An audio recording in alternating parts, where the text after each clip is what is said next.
രാജാക്കന്മാരുടെ 2-ാം പുസ്തകം അധ്യായം 4. വിധവയുടെ എണ്ണ. പ്രവാചക ഗണത്തിൽ ഒരുവന്റെ ഭാര്യ എലീശായോട് പറഞ്ഞു, അങ്ങയുടെ ദാസനായ എൻ്റെ ഭർത്താവ് മരിച്ചിരിക്കുന്നു.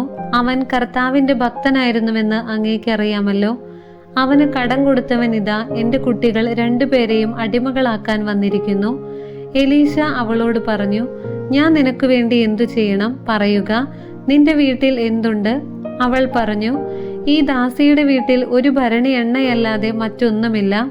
അവൻ പറഞ്ഞു, നീ ചെന്ന് അയൽക്കാരിൽ നിന്ന് ഒഴിഞ്ഞ പാത്രങ്ങൾ ധാരാളം ശേഖരിക്കുക. പിന്നെ നീയും നിന്റെ പുത്രന്മാരും അകത്തു കടന്ന് പാത്രങ്ങളിൽ എണ്ണ പകരുക. നിറയുന്നത് മാറ്റിവെക്കുക. അവൾ വീട്ടിൽ ചെന്ന് പുത്രന്മാരെ അകത്തു വിളിച്ച് വാതിലടച്ചു. അവൾ പകരുകയും അവർ പാത്രങ്ങൾ എടുത്തു കൊടുക്കുകയും ചെയ്തു. പാത്രങ്ങൾ നിറഞ്ഞപ്പോൾ അവൾ പുത്രനോട്, ഇനിയും കൊണ്ടുവരിക എന്ന് പറഞ്ഞു. ഇനി പാത്രമില്ലെന്ന് അവൻ പറഞ്ഞപ്പോൾ എണ്ണയുടെ ഒഴുക്കു നിലച്ചു. അവൾ ദൈവപുരുഷന്റെ അടുത്ത് ചെന്ന് വിവരമറിയിച്ചപ്പോൾ അവൻ പറഞ്ഞു, പോയി എണ്ണ വിറ്റ് കടം വീട്ടുക. ശേഷിക്കുന്നത് കൊണ്ട് നീയും പുത്രന്മാരും ഉപജീവനം കഴിക്കുക. ശൂനേംകാരിയുടെ മകൻ. ഒരിക്കൽ എലീശ ശൂനേമിൽ ചെന്നപ്പോൾ ഒരു ധനിക അവനെ ഭക്ഷണത്തിനു ക്ഷണിച്ചു. ആ വഴി കടന്നു പോകുമ്പോഴെല്ലാം അവൻ ഭക്ഷണത്തിന് ആ വീട്ടിൽ ചെല്ലുക പതിവായി. അവൾ ഭർത്താവിനോട് പറഞ്ഞു, ഇതിലെ പോകാറുള്ള ആ മനുഷ്യൻ ഒരു ദൈവപുരുഷനാണ്.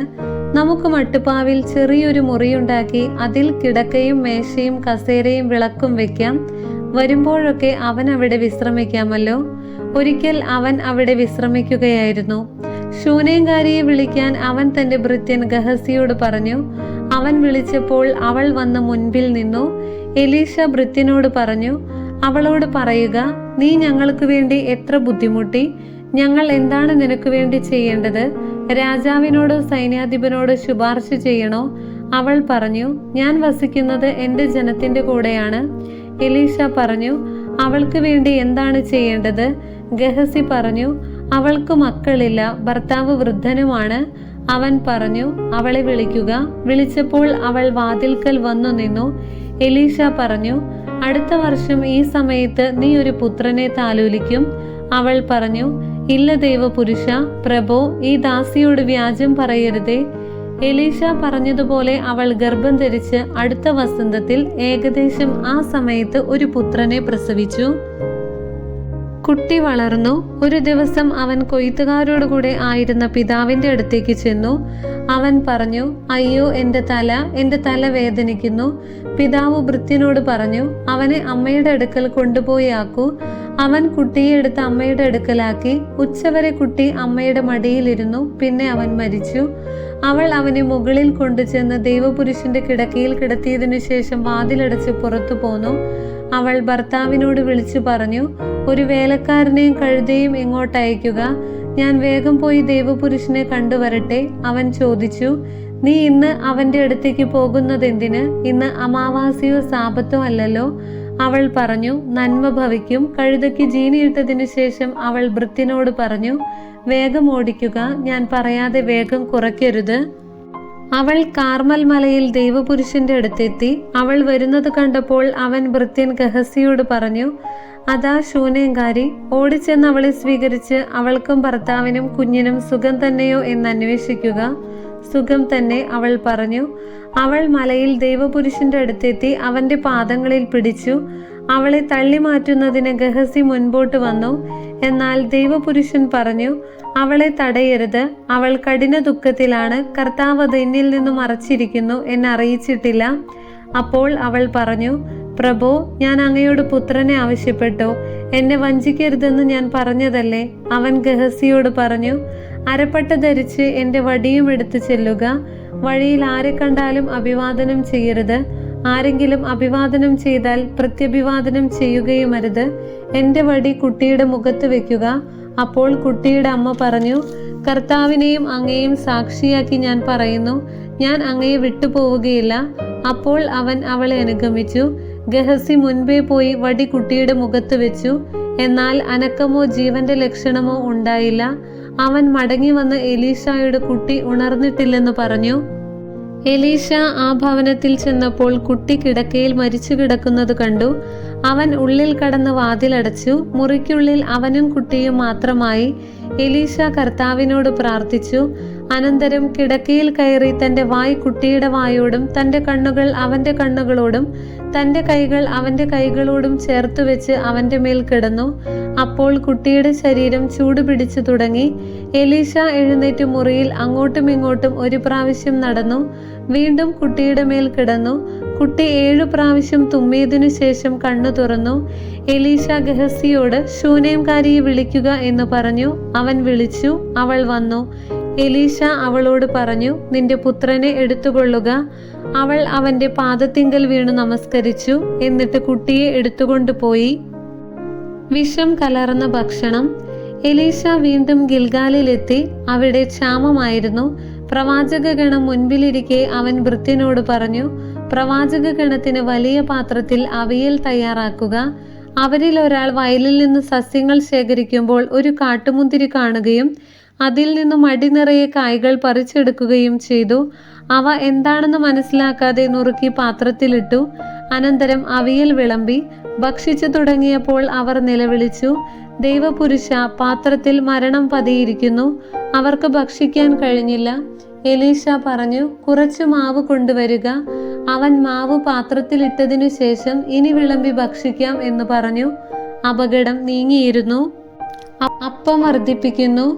ബാൽശാലിഷായിൽ നിന്ന് ഒരാൾ ആദ്യഫലങ്ങൾ കൊണ്ടുണ്ടാക്കിയ കുറെ അപ്പവും 20 ബാർലിയപ്പവും കുറെ പുതിയ ധാന്യക്കതിരുകളും സഞ്ചിയിലാക്കി കൊണ്ടുവന്ന് ദൈവപുരുഷന് കൊടുത്തു. അപ്പോൾ എലീശ പറഞ്ഞു, അതിവർക്ക് കൊടുക്കുക, ഇവർ ഭക്ഷിക്കട്ടെ. ഭൃത്യൻ ചോദിച്ചു, 100 ആളുകൾക്കായി ഇത് ഞാൻ എങ്ങനെ പങ്കുവെക്കും? അവൻ ആവർത്തിച്ചു, കൊടുക്കുക, അവർ ഭക്ഷിക്കട്ടെ. എന്തെന്നാൽ കർത്താവ് അരുളി ചെയ്യുന്നു, അവർ ഭക്ഷിക്കുകയും മിച്ചം വരികയും ചെയ്യും. ഭൃത്യൻ അത് അവർക്ക് വിളമ്പി. കർത്താവ് അരുളി ചെയ്തതുപോലെ അവർ ഭക്ഷിച്ചു, മിച്ചം വരികയും ചെയ്തു.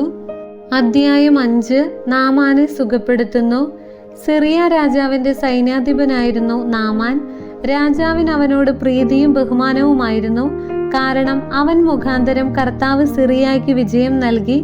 ധീരനും പരാക്രമിയുമായിരുന്നെങ്കിലും അവൻ കുഷ്ഠരോഗിയായിരുന്നു. ഇസ്രായേലിനെ ആക്രമിച്ചപ്പോൾ സിറിയാക്കാർ ഒരു പെൺകുട്ടിയെ തട്ടിക്കൊണ്ടുപോയിരുന്നു. അവൾ നാമാന്റെ ഭാര്യയുടെ പരിചാരികയായി. അവൾ തന്റെ യജമാനത്തിയോട് പറഞ്ഞു, എന്റെ യജമാനൻ സമരിയായിലെ പ്രവാചകന്റെ അടുത്തായിരുന്നെങ്കിൽ അവൻ യജമാനന്റെ കുഷ്ഠം മാറ്റുമായിരുന്നു. ഇസ്രായേൽക്കാരി പെൺകുട്ടി പറഞ്ഞ വിവരം നാമാൻ രാജാവിനെ അറിയിച്ചു. സിറിയ രാജാവ് പറഞ്ഞു, ഉടനെ പോവുക, ഞാൻ ഇസ്രായേലിൽ രാജാവിനൊരു കത്തു തരാം.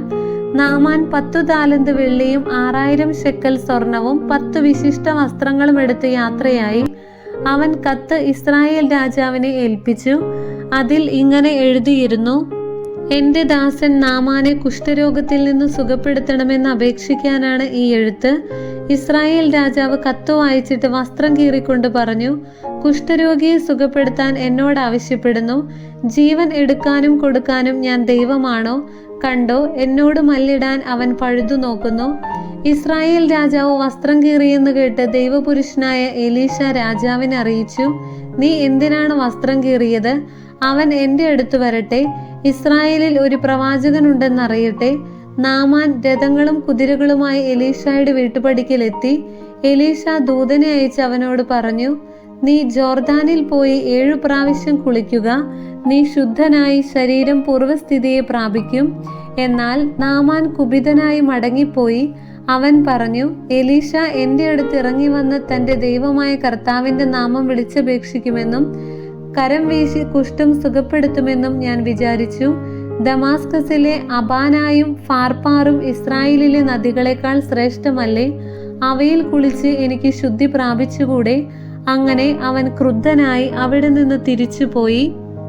എന്നാൽ ഭൃത്യന്മാർ അടുത്തു ചെന്ന് പറഞ്ഞു, പിതാവേ, പ്രവാചകൻ ഭാരിച്ച ഒരു കാര്യമാണ് കൽപ്പിച്ചിരുന്നതെങ്കിൽ അങ്ങ് ചെയ്യുമായിരുന്നില്ലേ? അപ്പോൾ കുളിച്ച് ശുദ്ധനാകുക എന്ന് പറയുമ്പോൾ എത്രയോ കൂടുതൽ താല്പര്യത്തോടെ അങ്ങ് അത് ചെയ്യേണ്ടതാണ്. അങ്ങനെ ദൈവപുരുഷന്റെ വാക്കനുസരിച്ച് അവൻ ജോർദാനിൽ ഇറങ്ങി 7 പ്രാവശ്യം മുങ്ങി. അവൻ സുഖം പ്രാപിച്ചു, ശരീരം ശിശുവിൻ്റേതുപോലെയായി. അവൻ ഭൃത്യന്മാരോടൊത്ത് ദൈവപുരുഷന്റെ അടുത്ത് തിരിച്ചു ചെന്ന് പറഞ്ഞു, ഭൂമിയിൽ ഇസ്രായേലിൻ്റേതല്ലാതെ മറ്റൊരു ദൈവമില്ലെന്ന് ഞാൻ ഇപ്പോൾ അറിയുന്നു. അങ്ങയുടെ ദാസനിൽ നിന്ന് ഒരു സമ്മാനം സ്വീകരിച്ചാലും. എലീശ പറഞ്ഞു, ഞാൻ സേവിക്കുന്ന കർത്താവാണെ, ഞാൻ സ്വീകരിക്കുകയില്ല. നാമാൻ നിർബന്ധിച്ചെങ്കിലും അവൻ വഴങ്ങിയില്ല. അപ്പോൾ നാമാൻ പറഞ്ഞു, സ്വീകരിക്കുകയില്ലെങ്കിൽ 2 കഴുതച്ചുമട് മണ്ണ് തരണമെന്ന് ഞാൻ യാചിക്കുന്നു. ഇനിമേൽ കർത്താവിനല്ലാതെ മറ്റൊരു ദൈവത്തിനും അങ്ങയുടെ ദാസൻ ദഹനബലിയോ കാഴ്ചയോ അർപ്പിക്കുകയില്ല.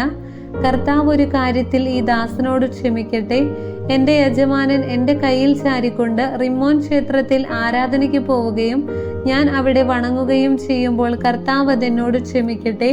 എലീശ പറഞ്ഞു, സമാധാനമായി പോവുക. നാമാൻ കുറച്ചു ദൂരം പോയി. അപ്പോൾ ദൈവപുരുഷനായ എലീശായുടെ ഭൃത്യൻ ഗഹസി ചിന്തിച്ചു, എൻ്റെ യജമാനൻ സിറിയാക്കാരനായ നാമാൻ കൊണ്ടുവന്നതൊന്നും സ്വീകരിക്കാതെ വിട്ടയച്ചിരിക്കുന്നു. കർത്താവാണെ, ഞാൻ അവൻ്റെ പുറകെ ചെന്ന് അവനോട് എന്തെങ്കിലും വാങ്ങും. ഗഹസി നാമാനെ പിന്തുടർന്നു. പിറകെ ഒരാൾ ഓടി വരുന്നത് കണ്ട് നാമാൻ അവനെ സ്വീകരിക്കാൻ രഥത്തിൽ നിന്നിറങ്ങി കാര്യം തിരക്കി.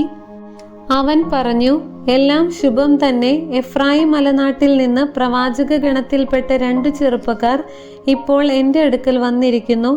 അവർക്ക് 1 താലന്ത് വെള്ളിയും 2 വിശേഷ വസ്ത്രങ്ങളും തന്നയക്കണമെന്ന് അപേക്ഷിക്കുന്നു യജമാനൻ പറഞ്ഞയച്ചിരിക്കുന്നു. 2 താലന്ത് സ്വീകരിച്ചാലും എന്ന് നാമാൻ അവനെ നിർബന്ധിച്ചു. അവൻ 2 താലന്ത് വെള്ളിയും 2 വിശേഷ വസ്ത്രങ്ങളും സഞ്ചിയിലാക്കി 2 ഭൃത്യന്മാരുടെ തോളിൽ വെച്ചു കൊടുത്തു. അവർ അത് ചുമന്നുകൊണ്ട് ഗഹസിയുടെ മുൻപേ നടന്നു. മലയിലെത്തിയപ്പോൾ അവൻ അത് വാങ്ങി വീട്ടിനുള്ളിൽ വെച്ചതിനു ശേഷം ഭൃത്യന്മാരെ തിരിച്ചയച്ചു. അവൻ അകത്ത് തൻ്റെ മുൻപിൽ വന്നപ്പോൾ എലീശ ചോദിച്ചു, ഗഹസി, നീ എവിടെയായിരുന്നു? അവൻ പറഞ്ഞു, അങ്ങയുടെ ദാസൻ എങ്ങും പോയില്ല. എന്നാൽ എലീശ പറഞ്ഞു, അവൻ നിന്നെ സ്വീകരിക്കാൻ രഥത്തിൽ നിന്ന് ഇറങ്ങിയപ്പോൾ എൻ്റെ ആത്മാവ് അവിടെ ഉണ്ടായിരുന്നില്ലേ? പണം, വസ്ത്രം, ഒലിവുതോട്ടങ്ങൾ, മുന്തിരിത്തോട്ടങ്ങൾ, ആടുമാടുകൾ, ദാസീദാസന്മാർ ഇവയൊക്കെ സ്വീകരിക്കാനുള്ള സമയമായിരുന്നു അത്. നാമാന്റെ കുഷ്ഠം നിനക്കും നിന്റെ സന്തതികൾക്കും എന്നേക്കുമായി വന്നു ചേരും. അങ്ങനെ അവൻ കുഷ്ഠരോഗിയായി മഞ്ഞുപോലെ വെളുത്ത് എലീശയുടെ സന്നിധി വിട്ടുപോയി. ദൈവമായ കർത്താവിന് സ്തുതി.